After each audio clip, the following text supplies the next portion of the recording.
everybody, how you doing? This is XRP Spartan. This is crypto.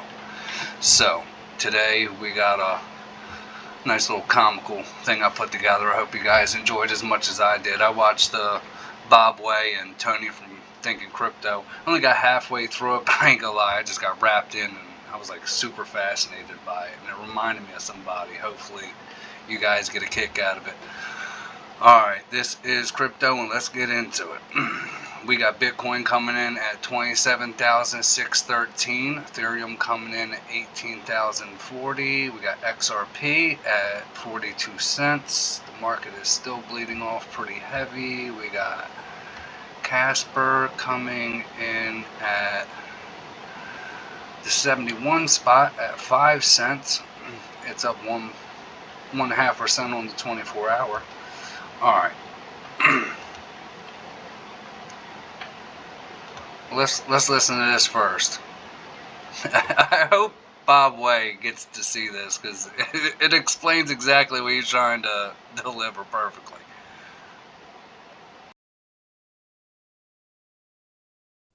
But then most of their assets they loan out to other people, right? Right.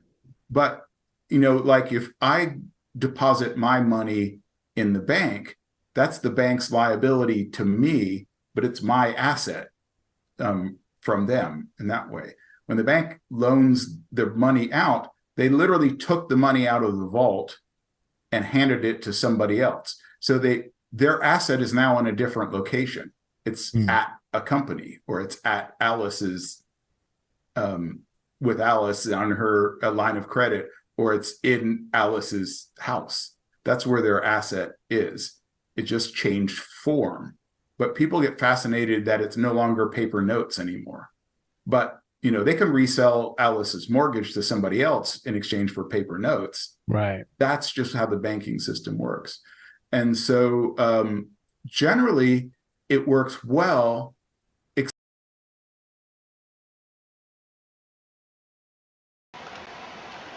Okay, so I want you to think about what he just said. So money changes form.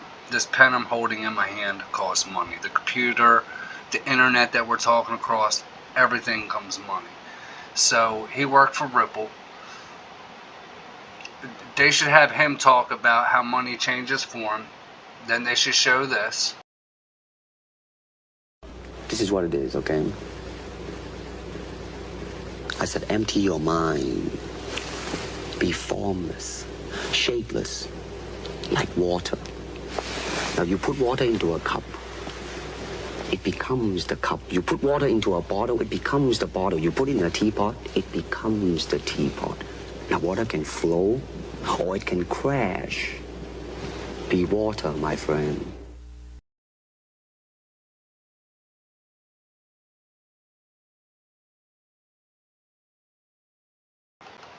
Now imagine having Bob Way explaining how money changes form. Then you got Bruce Lee come in saying be water, my friend. Then you got Ripple with the backdrop and the fade out. I think that'd make a really great commercial. somebody tell Brad Garlinghouse. Anyway, I wanted to keep up with the theme of the history of money. I mean, if you watch this, you can kind of see how everything still works to this day. I mean, I just think it's pretty amazing. I hope you guys find this stuff as entertaining as I do. So here we go. Let's get into this.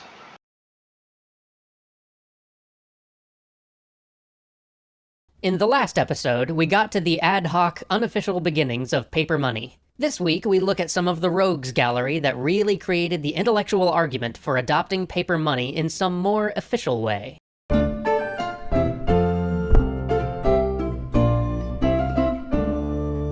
When we last left off in England in 1640, the first unofficial banknotes were starting to circulate. But in the early 1660s in Stockholm, the first semi-official banknotes, the first banknotes from what we might think of as a central bank, the first banknotes that really started to replace a hard currency, began to appear.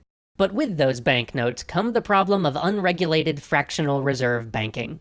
Remember how we mentioned that the goldsmiths of London realized that using banknotes they could actually lend out more money than they had gold or silver to cover? Well, in Stockholm, they really went to town. Soon, there were so many banknotes out there that people couldn't help but notice. And as soon as people noticed, everybody rushed to the bank to get their banknotes turned back into coins, which of course they couldn't do. And there goes the Swedish economy. So clearly there were still some kinks to work out with these newfangled banknotes. Now let's hop back to England, one civil war and half a dozen other wars after Charles I so politely jump-started this whole banking thing with that forced loan of his. The year is 1695. The English have just gotten themselves kicked around in the Channel by the French, and if we know anything about history, we know that that will never do. So the English establish a central bank, the Bank of England, to raise money and to help the government pay to refit the navy. As part of this, they issued banknotes. But the idea of banknotes and their role in the economy had been a topic of debate in England for a few years, which leads us to the first of our roguish economic theorists, and yes, this is his real name, Nicholas, if Jesus Christ had not died for thee, thou hadst been damned, Barebone, who, for obvious reasons, went by the name Nicholas Barbon. Nicholas Barbon's father was, praise God, Barebone. Yes, really, who will surely make an appearance in episodes covering the English Civil War. Nick Barbon started his career as a doctor, getting his degree from the University of Utrecht and joining the Royal College of Physicians. But this trade had too much saving people and too little amassing vast quantities of wealth, so Nicholas turned instead to real estate and construction. Luckily, he hit a break when, in 1666, the Great Fire of London swept through and incinerated about 13,000 homes and left about a sixth of the city homeless. Huzzah! This, of course, was seen as a great opportunity by Barbon, who would rebuild most of London and even, very illegally, reshape it. If you've ever been to the western parts of the Strand or Bloomsbury, those areas basically exist because Barbon didn't listen to any of the restrictions that said that you couldn't build between London and Westminster. After all, as he saw it, that's where the open land was, where easier to build. I mean, yeah, it's open because it's illegal to build there, but what are they gonna do, tear down the houses he just built? They're already built, deal with it. And from there, the sky was the limit. Barbon first got into the reputable business of selling fire insurance in a town that had just burnt down. After that, he realized that he could invent the mortgage. I mean, I can't say that he was absolutely the first person to really invent the modern mortgage, but he certainly was the first major player to do so in England. He created the National Land Bank and began to issue loans secured by people's homes or property. He followed that up with a few stints in Parliament, largely to avoid prosecution. Then he retired to write some books. And it's really the books that we're interested in, and the thoughts he put in them. Because while I have been joking about his wild and rapacious greed, he was highly intelligent, and it's kinda hard to write him off as evil. All of these things he did actually ended up having positive effects, and his writing sort of shows that he knew that. Insuring people against fire provided him with a guaranteed profit, but also created a great deal more stability for the English economy. Fires were still a major issue, but no longer would they be a massive economic displacement. Instead, everybody would put some money into the pot to bail out whoever lost their home or trade to a fire, and he would skim a little from the top. Great for the economy.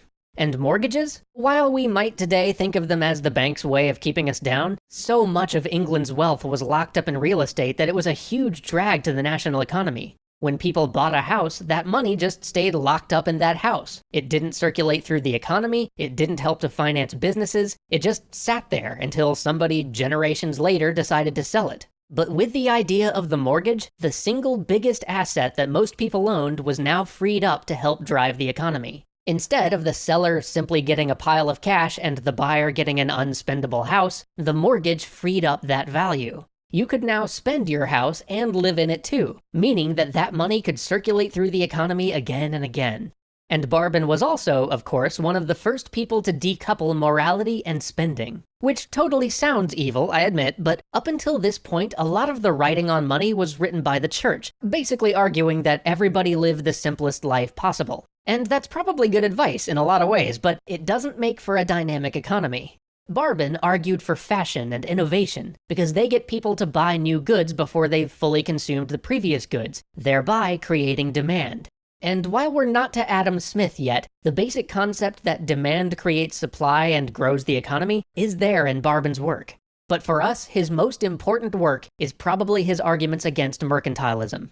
Mercantilism was the driving political and economic theory in most of Europe in Barbon's day. Basically, it sort of saw nations as being in a state of perpetual economic war. The goal for any nation was to get as much literal gold and silver as it could for itself, and try not to give any to anybody else. In a broader sense, the object was to have your state be self-sustaining, importing as little as possible while exporting as much as you could. Colonies existed to feed the mother country, and weren't allowed to trade with any country other than their colonial power. And when imports had to be made, the goal was to only import raw materials, so that they could be turned into more valuable finished goods in your country. And while today we see a lot of reasons why every country trying to produce every type of good is a terrible idea, in some ways mercantilism makes a lot more sense when you think of economies based on commodity money like gold or silver. After all, if your entire economy is based on gold and silver, then your economy can literally only be as big as the amount of gold and silver you have. While many were starting to see this dilemma, Barbon cut to the heart of it. He basically said that even gold and silver don't have innate value. They are just worth whatever the market values them at. So instead of stockpiling more gold and silver to grow your economy, why don't you just get rid of gold and silver entirely and move to paper money? But these ideas of Barbon's are only the beginning of the intellectual groundwork that will see a world accept slips of paper in exchange for a loaf of bread, a cell phone, or a house. Join us next time and we will witness somebody else try to put their own theories on paper money into practice, on the grandest scale.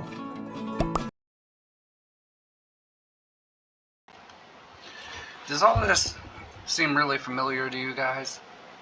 I mean, can you see how history is now repeating itself with the mortgages and the mercantilism? You know, like, it's one of the reasons why China is the way that it is, because it produces everything, then ships it over here at a lower cost, therefore, you know, so on and so forth. I mean, you guys get the concept. But this is XRP Spartan. Make sure you hit that like and subscribe. This is not financial advice. I hope you guys found this video entertaining, and I will catch you guys on the next one.